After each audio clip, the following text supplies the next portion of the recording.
да дам думата на професор Синтия Вакарелийска от Юджин, която долетя от другия край на света, от Орегон, за да прочете доклад на тема култове и календари в средновековна България. До каква степен култовете на светците са отразени в месецословие? Ето, това е една тема, която за мен до мен е много близка.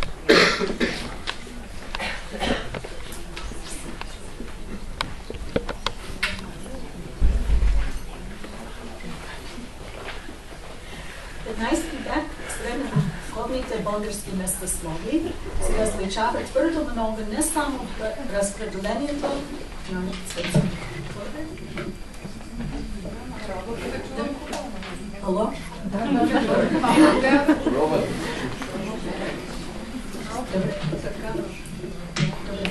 Сега? Добре. До 15 век средновековните български местослови се различават твърдо много не само в разпределението на светците за отделните дни на годината, но и в самия избор на светци. Освен това, за разлика от минеите и пролозите, в местословите обикновено отсъстват жития, така че би било по-лесно да се изключат или да се добавят светци от списъка или от неговия антиграф, без да се засегне структурата на календара. В този доклад ще разгледам въпроса как тези обстоятелства подсказват степента на съотнасяне между съдържанието на местословите и конкретните култове на светци през посочения период. Ще аргументирам, че календарите не съвпадат с култовете на светците от същия период. Преди да разгледам този въпрос, трябва да определя термин култ. Под култ имам предвид актуалното честване на определен светец в богослужението. Не може да се разчита на календарите през конкретен период като отразяване на светците, които са на лице в житията или в службите в дадено място. Разбира се, много от светците в календарите и особено най-важните светци присъстват в литургията, молитви и химни. Но календарите преди реформите към края на 14 век обхващат и светци, които отдавна са отпаднали или вече са непознати, тенденциозно подреждани имена и неопределени фигури. Причината за това е, че приписвачите на календарите са следвали не предимно житията и други църковни текстове, а други календари. Тоест, календарите имат своята отделна текстова традиция от сборниците и другите жанрове на литургични текстове. И календарните текстови традиции могат да се споделят от календарите като рукописи от различни жанрове. Съществуват сродни местословия, които се появяват в 4 Евангелия и в изборни апостоли, като пълните местословия към Банешката Евангелия и Български апостол номер 882 от Народната библиотека. И има сродни календари, които са приложени към текстове от различни жанрове. Например, същите два местослова, Банешката Евангелия и в апостол номер 882 от една страна, плюс така наречения Драганов Миней или изографски графологи и Миней номер F72 от Руската държавна библиотека в Санкт-Петербург. Много близкото отношение между последните два календаря е открил доктор Мария Йовчева. Освен това, пълните календари, които съдържат имена на светци за всеки ден, обикновено включват светците, за които няма жития в българската агеографска традиция. Например, добавъчните светци, които се появяват след житията за даден ден в минеи и пролози. Ще дам 3 примера от средновековни български календари, които съдържат светци без жития в българската традиция. Първи пример засяга двойката Банешката и Курзановата Евангелия. Заедно с Добрежевата Евангелия тези два ръкописи формират семейство, споделяйки една версия на евангелския текст и Евангелията на Марко, Лука и Йоан. Местословът към Добрежевата Евангелия, ако го имаше, е загубен. Но Банешката и Кръсневата Евангелие използват един и същ архаичен кратък месецеслов, основен предимно на Синексария към Константинополския типикон, включайки няколко западни светци. Всеки от двата календара, само че да полва този кратък месецеслов с един различен друг, по-нов пълен месецеслов от една друга текстова традиция. Тоест, не само споделеният в тях архаичен кратък месецеслов и допълнителните месецеслови са от различни традиции, но допълнителните месецеслови, инкорпорирани в Банешката и Кръсневата Евангелие, отделно са от две различни традиции. От този сценарий е ясно, че двата полусредени месецеслови не са основани на житие, на служби или на други литургически текстове, нито съставителите им са се опитали да се съотнесат тези компилирани календари с описите на светците в други жанрове текстове или по-късни календари. Втората следа за независимостта на календарните традиции от актуалните култове на светците е споделянето от сродни български календари на редки светци, които за българските преводачи и преписвачи сигурно са били непознати. Например, Драгановият Миней и българският Миней F72 споделят не само една и съща текстова версия на житията в тях, но и горе-долу същите допълнителни светци без житие, с една разлика. Миней F72 е по-консервативен. Той пропуска някои непознати светци, които Драгановият Миней е запазил. Подобна двойка са месецесловите към Слъпченския апостол и към по-младия български апостол Дечни Циркулес номер 2. Едно семейство български календари от различни жанрове, поместени в рукописи от различни жанрове, може да се определи на основата на споделяне на името на един рядък светец, не от православната традиция. Това е Свети Арнулф, епископ на Мец, когато Миклас и Шнитер идентифицират банешкия месецеслов в известната им статия за този календар. Арнулф е светец в римско-католическата традиция и сигурно неговият култ не е съществувал в България. Но в корпус от около 700 средновековни славянски гръцки календари Арнулф се появява на 80 юли само в банешкия и Кръсневи месецеслови, означайки, че той е бил въобще им архаичен кратък източник, месецеслова към апостол номер 882 и в Драгановия Миней. Няма го в Миней F72, но ясно е въпреки това от почти идентичния текст на житията Драгановия Миней и Миней F72, че те са много близки роднини и, като споменах малко по-рано, вижда се от други места в календарния им текст, че F72 пропуска непознати и тенденциозно подреждани имена на светци в Драгановия Миней. Други западни памети, споделени от Кръсневата и Банешката Евангелия, са Герман на 31 октомври, заедно с апостол номер 882 и Охридския апостол.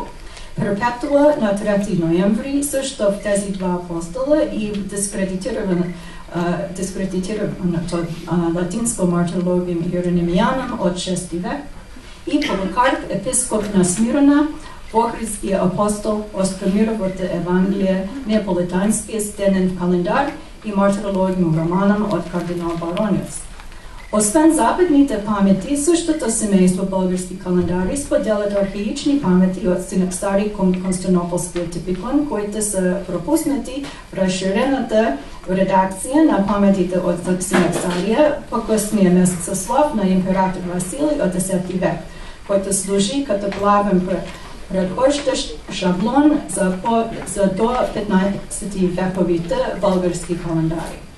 Сред примерите за архаични памети са апостолите Петър и Павел на 29 октомври, месецесловите към Кръсневата и Банешката Евангелия, апостол номер 882, Драганови Миней и Миней F72. Остромировата Евангелия, Охридският апостол и още само два славянски календара и 3 гръцки.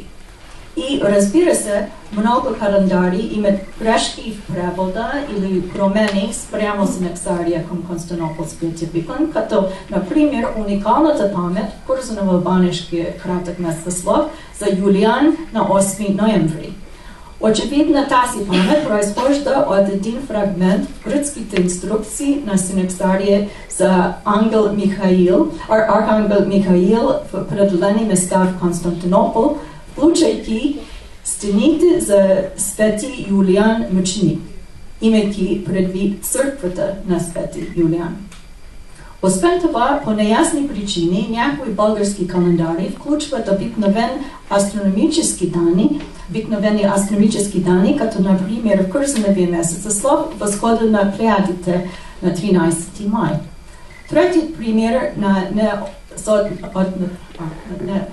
съответствието между съдържанията на календари и култовете на светци през периода, когато календарите са се писали, е отсъствието на юродивия свети Андрей от българските календари, преписани през 14 век. Като забелязват и Лазарова, и Стамлер и Милтенова в своята статия под печат, съществуват 14 векови преводи за житие за Андрей, възникнали в България. Но този факт не се отразява изобщо в българските календари, защото календарите са основани на по-рани календарни източници, а не на съвременни текстове от други жанри.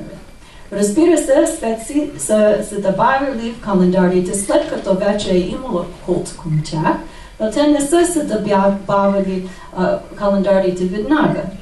И освен това, както вече видяхме, има доста светци в календарите, които нямат действащ култ в България и които самите преписвачи не са познавали.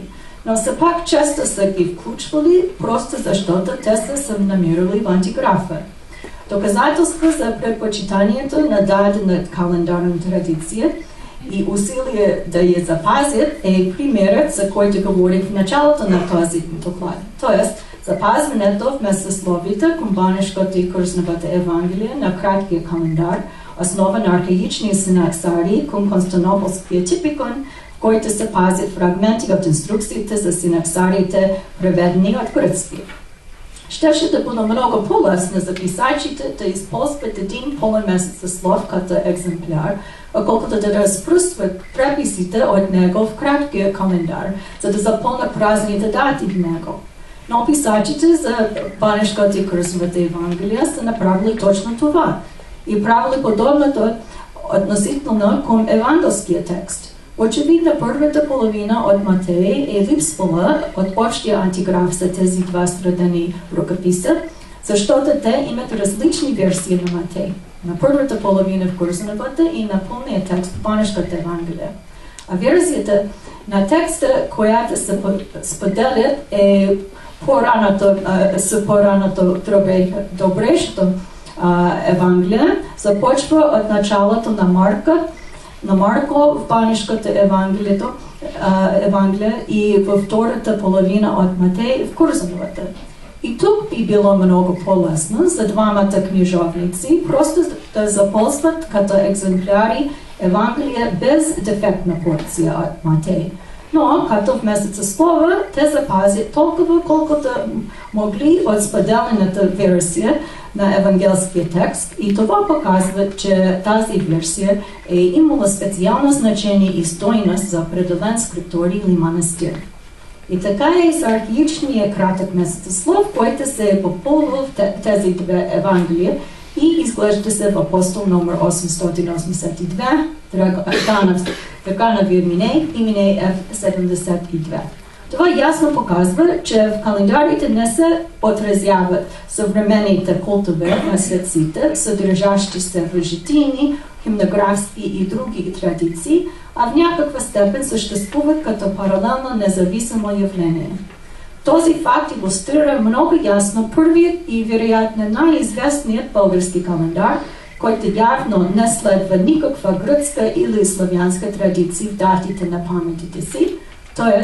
минеят се месец март в Сукрасълски сборник.